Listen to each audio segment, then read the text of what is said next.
Jaitinendra. Jaitinendra. Welcome to Adults Class 2, Practical Applications of Jainism. Let's start with the Nokar mantra.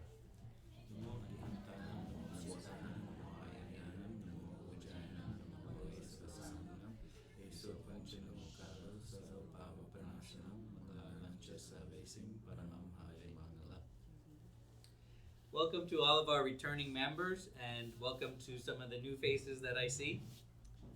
Let's introduce ourselves and let's include where we work, because not only is this class for spiritual support, come on in, it's for professional support, it's for parental support, it's for all kinds of support.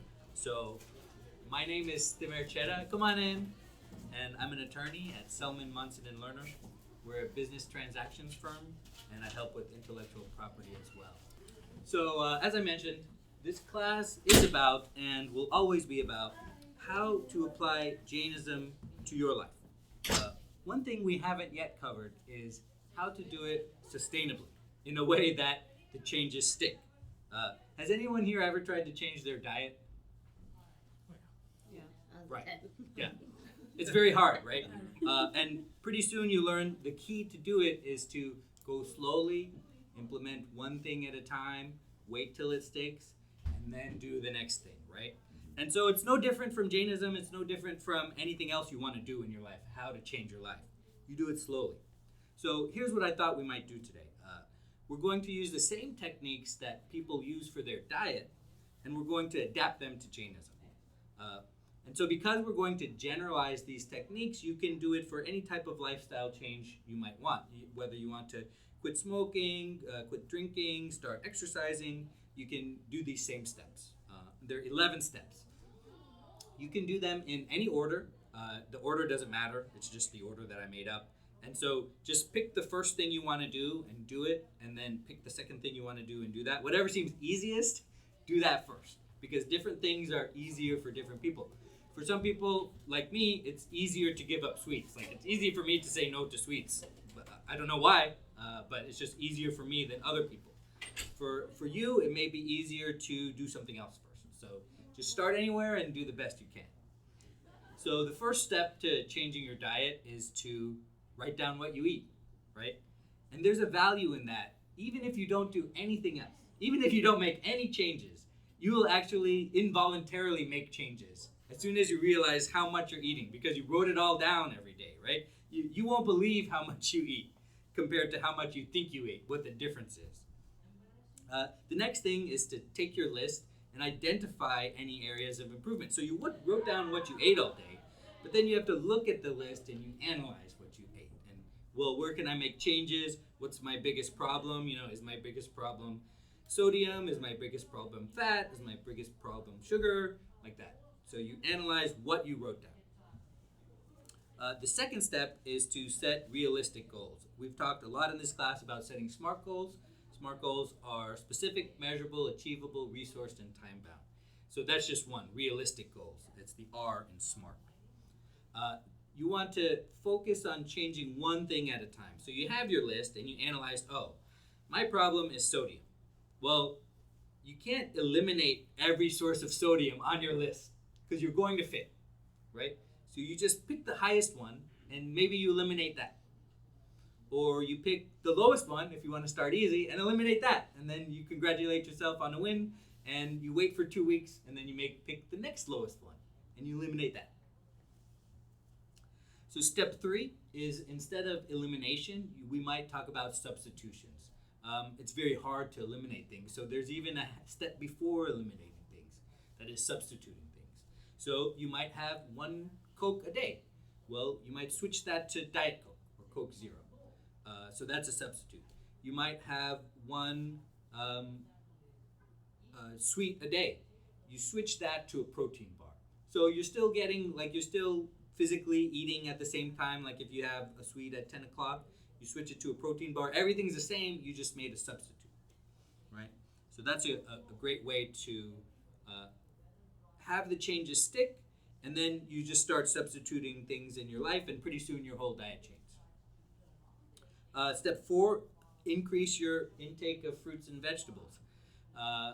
So when people think of changing their diet, they usually think of eliminating and swapping things, but some people are happy they get to eat more because you make an extra side of vegetables with all of your meals. You get to eat more. You're more full than you are previously. Just make sure you eat them first, and then whenever it's time to stop, you can leave the other food on your plate. So people are really excited about that. They get to eat more. They get to change their diet. They're like, oh, I'm going on a diet, but I'm eating more, right? If you don't know how to prepare vegetables, there's plenty of recipes you can find online to make them delicious and nutritious, which is very hard to do. But you can use, if you get a pack of frozen stir-fry vegetables from the store, you add a little bit of oil, a little bit of salt, and you put it in the air fryer. You do it for 5 to 10 minutes. You get them however brown you like. They'll taste great. My kids eat them like that. So since they've gotten used to eating vegetables like that, I have put different things in the air fryer, and they now are open to trying them. So you can start there. Fifth, we can control the portions of the bad foods, right? That's one way to change your diet. That is, one way to do it is use smaller plates. Then you'll trick your brain into thinking you're eating more when you're eating the same amount. You know who's a pro at this? Have you ever seen those Indian stall vendors? They give you this food in the smallest bowl possible, this bale, and they like overflow it till it's overflowing. And you feel great because you're like, oh, I got this awesome thing, but it's like such a small bowl. So you got to try to trick your brain. Remember, you're not your body, you're your soul. And so it's okay to trick your brain because your brain is working against you. We want to, while we eat, we want to be mindful while we're eating. We want to think about how every bite tastes, how every chew feels, and in that way we'll eat less, and we'll also eat slower. Number 6, we want to plan ahead. We are notorious for not planning ahead, but you know what your life looks like. You know, like, you're going to come to the Jane Center and have lunch, and it's going to be, you know what that is, right? You know, like, oh, you're going to a party and what's going to be there, like, but we don't think about it ahead of time because it's a lot of work, right? You just want to go through your life. You don't want to plan ahead for your whole life. Hey, come on in. But we want to plan our eating ahead. Like, oh, I'm going to have this week, so I need to balance that out. Or, oh, this is going to be a good week, so I need to keep that going, or things like that. And you don't make the best decisions when you're hungry, right? So if you plan ahead, you know you're going to be hungry. It's inevitable. If you plan ahead by having a healthy meal or snack ready for you, you won't make a rash decision. You won't make a decision with your stomach. Hey, come on in. Number 7 is stay hydrated, right? We want to drink a lot of water, and before we eat, we want to drink 8 ounces of water. That way we feel full faster and we stay hydrated. And a lot of people confuse thirst and hunger, which is crazy when you think about it, but I've had it happen to me. You might be hungry, you might feel like you're hungry and you eat something and you're still hungry. It's because you were thirsty. Thanks to everybody who came in. We are trying to change our life, but in a sustainable manner. So what we're talking about is, well, we've all had an experience of trying to change our diet. And it's impossible to do it overnight, and it's possible to do it when we go too fast. So we're going through the steps of changing our diet sustainably, and then we're going to apply it to Jainism. Number 8, we want to exercise. We want to incorporate physical activity. And if you can't run, then you walk. If you can't walk, then you walk around the house. If you can't run a marathon, you go into the pool. So whatever you can do. If you can't do a pull-up, you do what's called a negative pull-up, where you start at the top and then you slowly lower yourself. And then you get back on the chair and you start at the top and you slowly lower yourself. And so if you do enough negative pull-ups, you'll be able to do one regular pull-up. So the trick is to start anywhere and do the best you can. Number 9, we got to be flexible. So plans change. We go on vacation and we screw up our diet. We got to get back on it. We got to, it's okay to have a cheat meal once in a while, but we get back on it. We allow ourselves to fail. If you haven't failed in your life, I encourage you to fail. It's a little bit late for you to not have failed anything, but I encourage you to fail and to see how it feels. Number 10, number Number 6 was plan ahead. But number 10 is look behind you. That is, and analyze how you're doing, right? Every so often, figure out how you're doing. Did I fail here? Did I do that? Am I seeing any progress? Am I not seeing any progress? Why is that? So go back and analyze. This is an amazing technique to learning things that we need to teach our kids. That is, after they have the material in class, about 2 weeks later, they need to go back and review their notes. So that moves it from short-term memory to long-term memory. So we can use that ourselves and to analyze how our diet's going. A lot of times that's where people trip up. Why? Because it's a lot of work. Okay? So I'm asking you to do a lot, right? I'm asking you to think ahead. I'm asking you to look behind. And I'm asking you to be in the present moment while you're eating. I'm asking you to be in all 3 places at once. And finally, number 11, seek support. We're your support. Your family is your support. Your Jane Center is your support. Your friends are your support. Involve them. Have them keep you accountable. Do it with a friend. Go on a diet with a friend. Do Couch to 5K with a friend. We can do it together, and that way we can stay on the path. So any questions about that? How many days does it take to really, what's the metric for the change? 2 weeks. If you make a small change and you keep at it for 2 weeks, you're ready for the next one. I think the hardest part is being consistent on anything. You know, even that 2 weeks seems a smaller amount, but being on one thing for 2 weeks is very hard. Right. And that's because our life isn't consistent. If our life was the school year all year, we could be consistent with that, right? But no, summer comes along and we got to screw everything up. Or we go on vacation and we screw everything up. Or there's an emergency in the family and I forgot about my diet for a little while. You're absolutely right. It's very hard to be consistent, but Jainism teaches us that everything is transitory, right? Our whole life is transitory. And even, in fact, your day-to-day experience is transitory. And you have to let that go.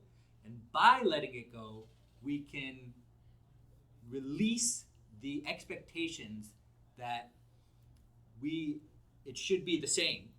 And by releasing those expectations, we have freed up our brain cycles to keep on adapting. And this is a good time to tell you that it's easy to say all these things in here. It's easy to say all these things. It's very hard to do, like Poonam said. But I just have you here, and I can only tell you things. I can't do it for you. I wish I could be part of your life and help you along the path, but I cannot. It's easy, very easy to say, hey, come on in. How you doing? Other comments or questions about how to sustainably change your diet? I always have an issue with the motivation to even start, actually. Right. So that's my biggest problem. I have thought, previously people said, oh, there's a difference between motivation and discipline. And I thought that was false. I thought they were the same thing. Until I came to an epiphany, like, I do think they are different things. And that is your starting mindset. So let's talk about going to the gym. Motivation is, I need to have some stimulus to get up and go to the gym, right? But that's different from discipline, which is a mindset of, I'm going no matter what. And it's going to take some external stimulus to make me not go. So I think that's the difference between motivation and discipline. Motivation, you need a stimulus to do something. Discipline, you need a stimulus to not do something. So I think if you have a motivation issue, then maybe try to change your motivation issue to a discipline.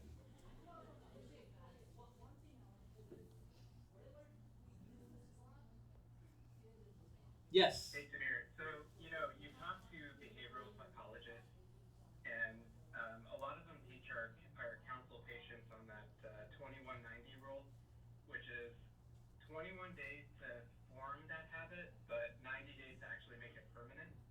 So, it does require consistency, as somebody said in the class, but that consistency is very hard to form if you don't do it on a regular basis, which is kind of what you're discussing. But I think you really do need a little bit more time to make it permanent.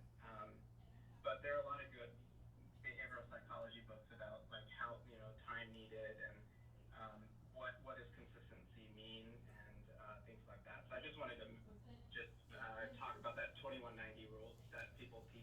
Okay, it seemed that they misnamed it though. They should have named it 3 and 3, 3 weeks and 3 months.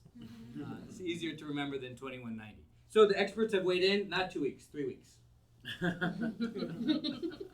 one more week. One more week. I was hoping the 2 weeks we can try that out. Other questions or comments? Okay, so what does it have to do with Jainism? Well, let's go through the same 11 steps and talk about how to change your life using Jain principles. So 1, assess your current lifestyle. Okay, we wrote everything down, right? Well, what are you doing now as far as applying Jainism to your life? Write it down. Reflect on what you're doing now, if anything. Maybe your list is 0, right? So write what you're doing, and then look at the list and see, well, where could I be doing better? Or what could I be doing differently? So just like we write everything down that we eat, we might as well just write everything down that we do. And that might look like I pray, I come to class, and that's it. Or that might look like I do meditation on and off, and, I open the book sometimes. No, just kidding. Nobody opens a book. Does anybody need a book? We have a class. I'm going to send a soft copy to the WhatsApp group, but does anybody need a physical book? I have them here. Okay. Here you go. You take a look through these and pick the best looking one. So yeah, just write down what you do and maybe write down what you want to do. I think that's our next step, right? Set realistic goals. That is, what principles can you incorporate into your life to improve the quality of your life right now? Okay, I'm not talking about some afterlife. I'm not talking about some point in the future, because most of us don't believe that we're souls, right? So even if you don't believe that you're a soul or don't believe in an afterlife or anything like that, you can apply Jain principles to improve the quality of your life right now. So you might as well do it, because you're going to see immediate effects. And you set realistic goals. You set SMART goals, like we've been talking about. And you focus on one thing at a time, just like when you change your diet. Just focus on, okay, I'm going to take 5 minutes to pray every day. And then 3 weeks and 3 months, like we said. I'm going to, and then after those 3 months, it becomes discipline, right? It changes from motivation to discipline. And then you just part of your life now. And then you can look at the next one. So I have been actually trying from 1 week. I take a tea 3 times a day, like 8 o'clock, 12 o'clock, and 4 o'clock. Yeah. And if I don't take it, I feel like I don't know, my brain is not working. And Right. so I'm trying. I know that it's not that, but I'm so used to it. But the moment that time happens, I feel that craving, and okay, let's have that tea. How about a swap? How about a swap to decaf? Instead of trying to eliminate, how about a swap there for tea? I'll try. We that. have an expert here. What does the expert say? Try with half a cup instead of a full cup. Oh, there you go. Instead of a swap, maybe a Reduce. little bit less. And then after 3 months, 3 weeks and 3 months, then maybe quarter. Or reduce the amount of tea you put in the cup. Okay. Samir had a success story, I think. I remember that.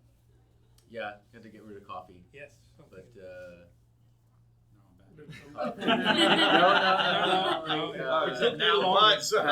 Took a little I don't know, a long lot of time. changes, but it was the same thing. I always Yeah. do 2 cups of coffee every morning, and would cut it and start putting a sweetener and slow. But it's slow. Everything you're saying is exactly how I did it, just like a little bit at a time.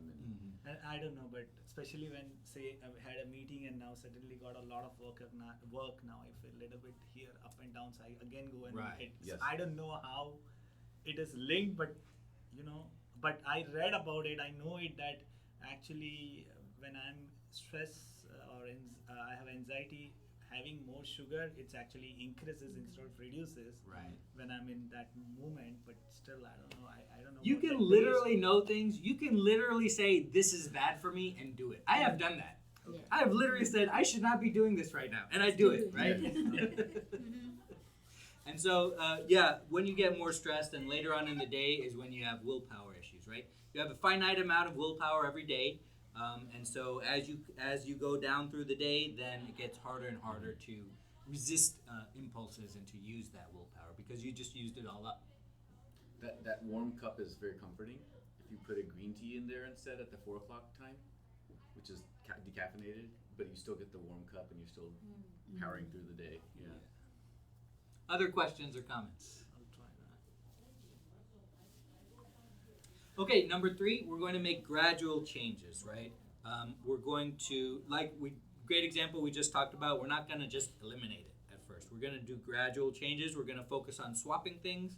We're going to focus on swapping the time for things, right? So maybe you have designated time during the day where you do some extraneous activity and you swap that for, well, I'm going to do 5 minutes of prayer and then do the activity and then cut that down by 5 minutes. Number 4, we're going to increase our awareness, okay? So we talk regularly about mindfulness. I've talked your ear off about it, but as we increase that awareness, we're going to increase our discipline, and as we monitor where our thoughts come from, we're going to live more in the present moment, and then we're going to realize that we've spent the previous 40 years of our life asleep. Number 5, we're going to practice self-discipline. We talked about that. But in the context of not controlling our portions, we're going to control our desires. Who remembers what the 4 passions are? Anger, ego, greed, deceit.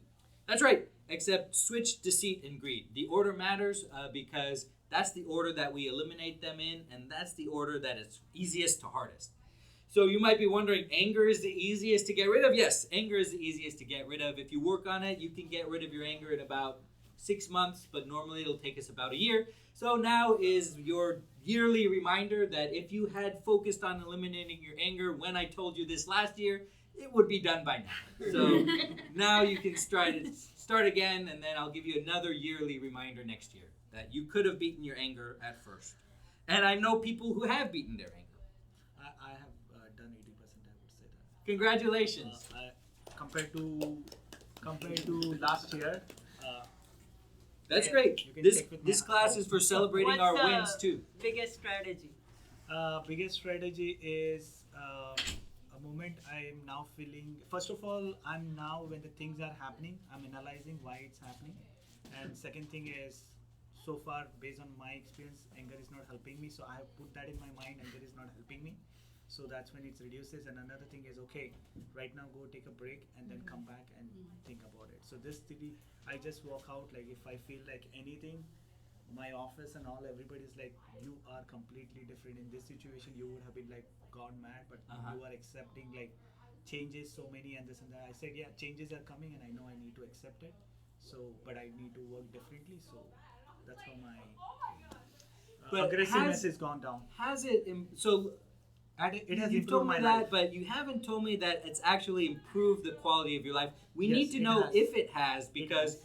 we need to know if we're going to do all this work for nothing or not. No, it has actually. Now I'm not keeping anything on my mind more than like 4 or 5 hours. Okay, a day, and especially now I have put the rule: whatever happened is today. Don't talk about tomorrow. Don't talk about it tomorrow. Like But you that. still haven't told me how it's increasing the quality of your life. You I'm just not- told me that, Maybe I'm not I don't think looking- about it, but okay, yeah, I did that and I don't think about it. But how has it helped you? How has it made you feel better? How has it improved your relationships? How has it done any of that? So definitely it has improved relationships. Okay. And second thing, I'm not putting my lot of energy about thinking about it You're and how to redirecting your energy. get back to that guy or what Yeah. to do with him and all those things. Whatever it is, just tell him and close the chapter right there. Right. Because I tell my kids, like, say they are carrying one item, they are carrying 2 items, and they try to close the car door. Yeah. And I said, easy thing, just keep those things down and then close the door. It would be easy. The same thing I'm doing in my thinking process. Yeah. That I have 10 things time right now. In fact, my daughter even tells me now, saying that I like daddy, even says that daddy is tired, do not disturb him. So just 3 days ago, when I ate a lot of food, I felt like if somebody right now, I'm feeling little bit tired, sleepy. If somebody is like, bring something, and also I told my kids saying that, hey, I'm tired, I'm going and sleeping right now, not sitting with you guys, and that's okay. Then they say, Yeah. that's okay. So I'm like those triggering point I'm picking up now. That's great. Yeah. That's great. Congratulations. Other questions or comments? So I think we're on number 6, plan ahead. So remember, we planned ahead for our meals. We know we can figure out when we're going to eat and what our pain is going to be. We can plan ahead in your life, right? Oh, I'm going to get in this situation where I get angry, or I'm going to get in this situation where I'm tempted to do this. We can plan ahead to apply Jane principles to our life. It doesn't have to be, I think about it in every moment. We can plan ahead as far as, well, I'm going to be put in this situation where I'll be tempted to lie, right? And what should I do then? And how should I apply Jane principles to my life? And one more thing, it's not like it's not happening, it's happening. If it is happening, actually, I'm spending 30 minutes why it happened. So Right. to analyze why it even happened. So I'm doing that also, so that way it, not purposely, but my brain is automatically Right. taking the points and understanding, and it's building up. So That's that great. also I do it now. That's great. So after planning ahead, 7, stay committed. 7, stay hydrated. I had a tough one figuring out how to stay hydrated in Jainism. But Jainism is like, how it feels to me is like, every Sunday I'm like, oh yeah, Jainism. And like, I'm going to apply it to my life through the week. And then like by Wednesday it's off the hill, and by Friday I forget about it. And then like when Sundays come, I'm like, oh yeah, Jainism, I remember Jainism again, right? So we have to keep on thinking about it. And one great way to do that is to make it a part of your morning routine. Like when you get up, you say, okay, yeah, I remember Jainism exists. So you don't just get caught up in your routine and how you're going to implement your goals for that day, or what your pain points are going to be for that day, and how you're going to apply Jainism. Like today is a meditation day. I got to remember that, and I'm going to do that. Or today is a day I'm going to talk to these people, and I can't get angry, and things like that. So make that part of your morning routine. Number 8, incorporate physical activity. Incorporate your spiritual practices, your physical spiritual practices. Who remembers why we do a puja?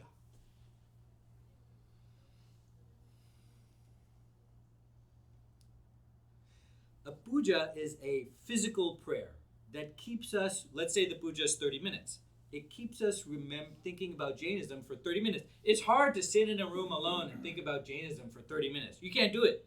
That is the purpose of the puja, is to think about Jainism for 30 minutes. That is, and there's a reason you're doing all the things you're doing, right? You're pouring the water, you're doing the thing, you're doing there's things you're supposed to be thinking about. You're not supposed to do it mindlessly. Hey, come on in.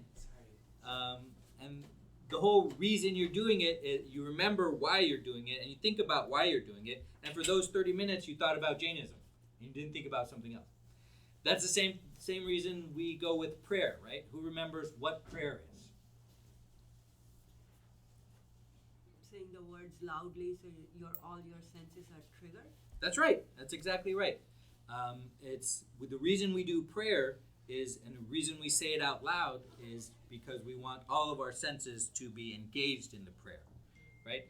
Puja is a physical manifestation of prayer, right? So we want to remember, it's easy to think that Jainism is all mental, and it is. But to help with the mental part, we want to incorporate the physical part. We want to do the puja, we want to do the yoga, we want to do the verbal prayer. We want to do those physical activities. Number 9, just like we're flexible in the face of our diet, when our life changes, our diet will go up and down. Same thing with Jainism. As you incorporate Jainism into your life, it will go up and down, just like your diet. You'll be a better Jain some days, you'll be a worse Jain other days, and that's okay. It's okay as long as you keep getting back on the wagon, and that's what we're here for. We're here to help you get back on the horse, maybe I think that's the right analogy, when you fall off. Number 10, just like we look backward and look at how well our diet was going, we're going to look backwards and see what's working and what's not working. It's okay if some things don't work. Some people are not meditators, that's fine. It's okay. Some people are not puja people. Like some people think puja is ridiculous. That's okay. It helps some people, it doesn't help some people. We go back and see what's working and not working. And we change according to what is working. And number 11, seek support in community. Just like we seek others to hold ourselves accountable to our diet, and we bring a friend along, we're all on the spiritual path together, and we're all here to help you. I'm here to help you. If you want to celebrate your successes with me, I'm here to listen to them. If you want to commiserate about your failures with me, I'm here to listen to them. That's what I like to do. That's what we all like to do with each other. And that's what the Jain Center is here for. You could easily practice Jainism, and many people do without a Jain Center. But it helps to have a Jain Center, doesn't it? So it helps us to keep us all together. And if you seek support in our community, you'll find it. So questions or comments about any of that? And we have, I think, another thing to add on this one is, as you walk on this path and you most likely would, let's say, partially or fully achieve that, you will build something else on the top. Make sure it is not contradicting to what you have done. For instance, for the kids, we always tell them you need to have enough sleep, you need to have enough this, and as they grow, that pattern changes because now they are getting busier in the school. The goal was to have somebody get into the field and honors, and they get into that while the sleeping habit changes. So you have to be constantly reminding yourself of your previous things, what you have achieved. Don't lose that by doing something else, or at least adjust that. Right. So let's say, in order to better explain this, let's say I'm becoming a better Jain, and I'm implementing these small things, and I'm waiting my 3 and 3 weeks and 3 months, and then I make another change, and I'm becoming a better Jain. What is something that can creep in as I'm becoming a better Jain? Well, it's better Jain is probably a very wide definition. What did you do to become a better Jain, right? So let's say you're doing a lot more puja now before, but if you're doing that and not something else, you're compromising it. Right. So that you may have to make sure that doesn't dilute the value of what you have done in the past. Right.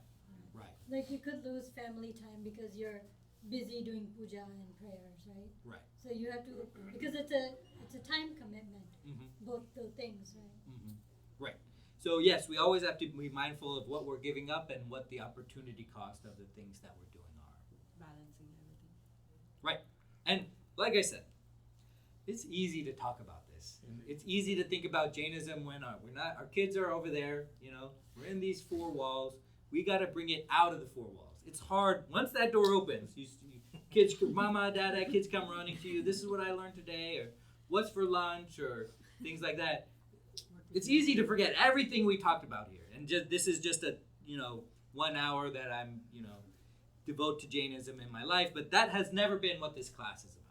This class has always been about how to take what we talk about here and transfer it to our life out there, the real world out there. It's extremely hard. But some people have been able to do it. And the best way to start to do it is to start small.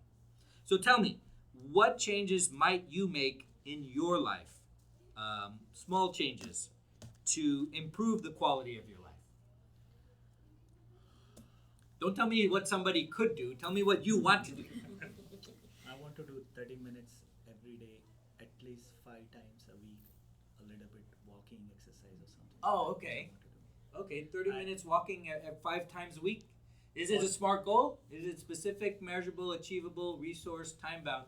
I think so. I mean, I think you can do it. Yeah, that's what I want to do. I do it once a week, but then again. Oh, once a week, then maybe start smaller. Then before 5 days a week, before making that commitment. Do 3 times a week. Go from once a week to 3 times a week. And then do that for 3, and then do increase to 5, maybe. Anybody else? I used to pray, and the summer came along. I used to pray every day. Summer came along, we went on vacation. Boom. Right.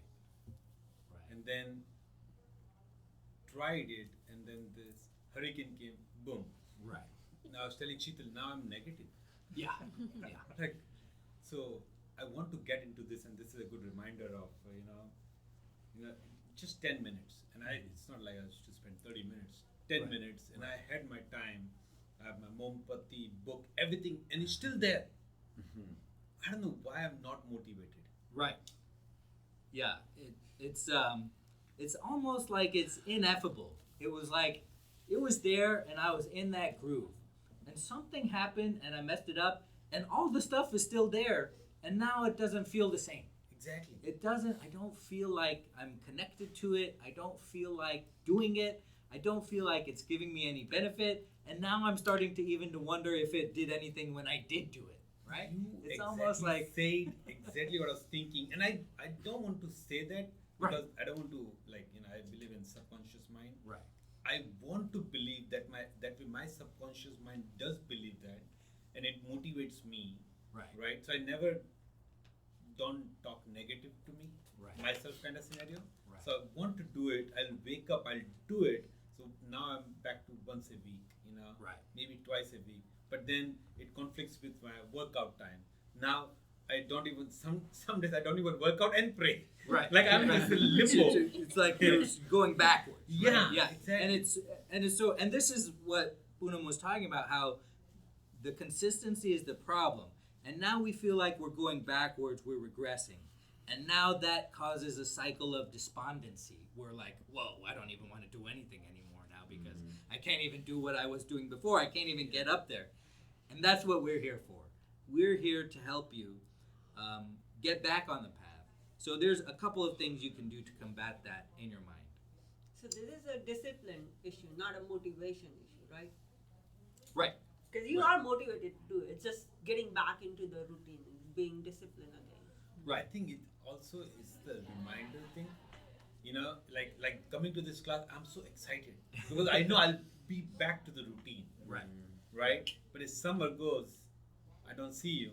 Yeah. It's a problem. I'm not accountable Yeah, to anybody. it's now. a You can still problem. not too. You can still see him. All right? Yeah, it's a big problem. There are things that you can do to reframe the situation in your mind. First is you realize that everything is transitory. Yeah, you had your stuff, you were in the groove, and something happened, and it's hard for you to get back. And first you realize, everything is transitory. This could have been a lot worse, it could have been a lot better. I actually don't need the book, and I don't need the station that I prepared. And I can do a prayer in a hurricane. Even if I'm in a different, if I went to a different city and I was in a hotel room, I can still do the prayer. So first you realize that, you don't need the material stuff, and everything is transitory. And then the next step is you think about, I have to change this. I have to change my routine so I can do the prayer wherever I am, whatever's going on in my life. So then, I put away the book, I put away the mala, I put away all that. I need to start closing my eyes, and wherever I am, that's where I am. That's where I can pray. Okay, so that might help you too to get back on this particular wagon. Another thing you can do is to realize that, it's also my body that's transitory. It's also the people in my life that are transitory.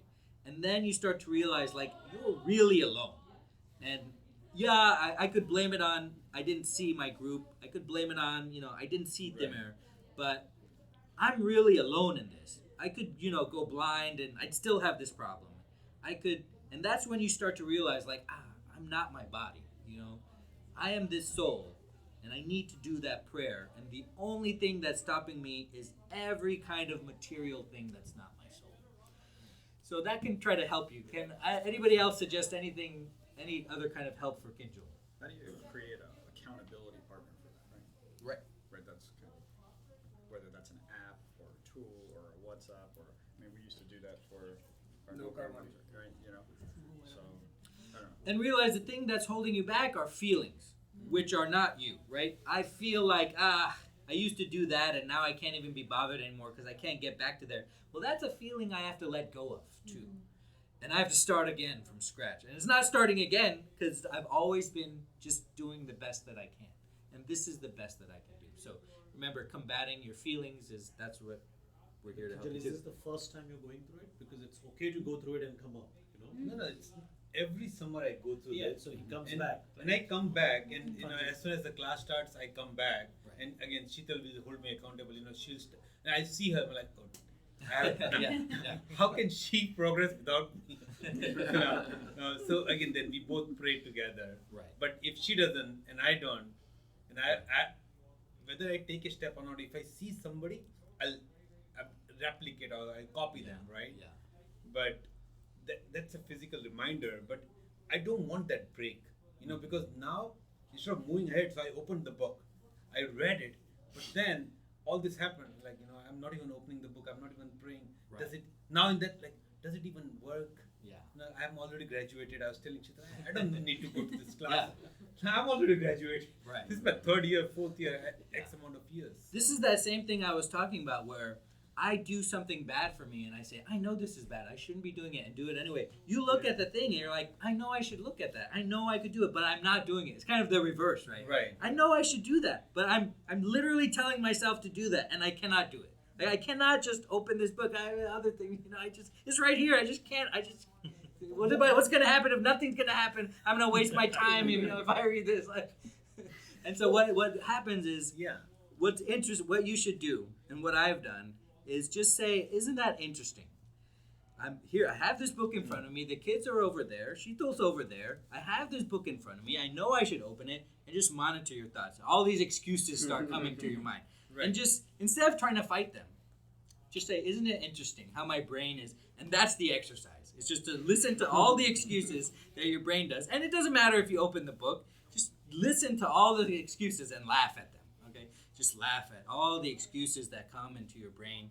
And then next time, you'll be better prepared. So, this, I think you made me do this exercise before I started doing prayer, is I had so many things to do. So I started writing it down. So now I think I've graduated out of it, because when I sit down for prayer, I know things can wait. Right. So that, and again, what I was trying to say is, I'm a step back. I'm not even sitting down for prayer. Right. Yeah. So, but yeah, I'll do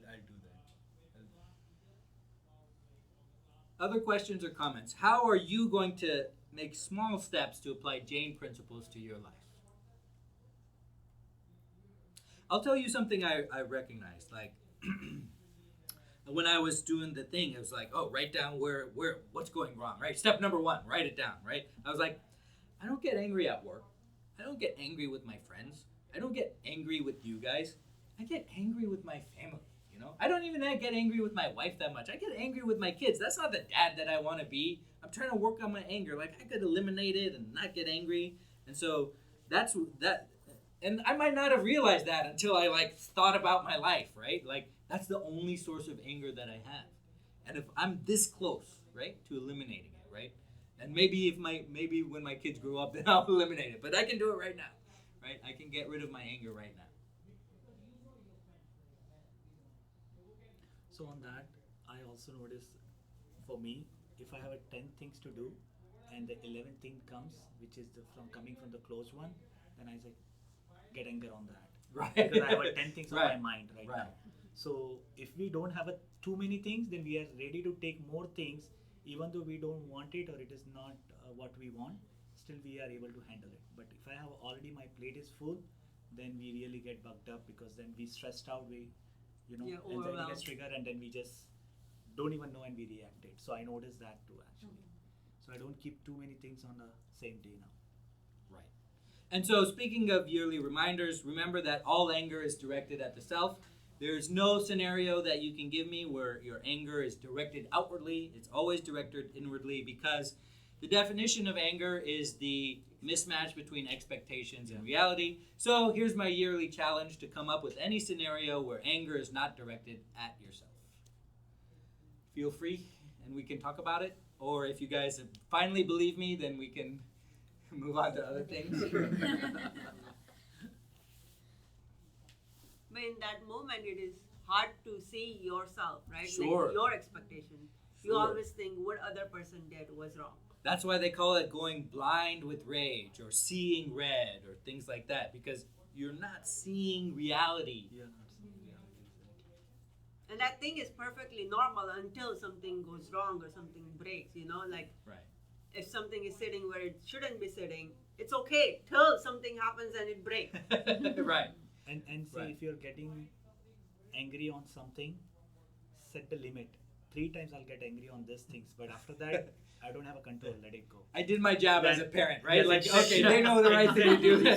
So at least you limit yourself, and your mind would be like 3 times I got angry. Right. That's okay. Now let it go. Great. Not happening. That's So great. that I is like that. also, I I've learned never that thought one about thing, that, yes. but I like that. I'm just gonna get mad about this for 3 3 times. times. That's like when you go out. My drink limit is 3. You know, like when I'm dealing with my family, my anger limit is 3. After that, it's over.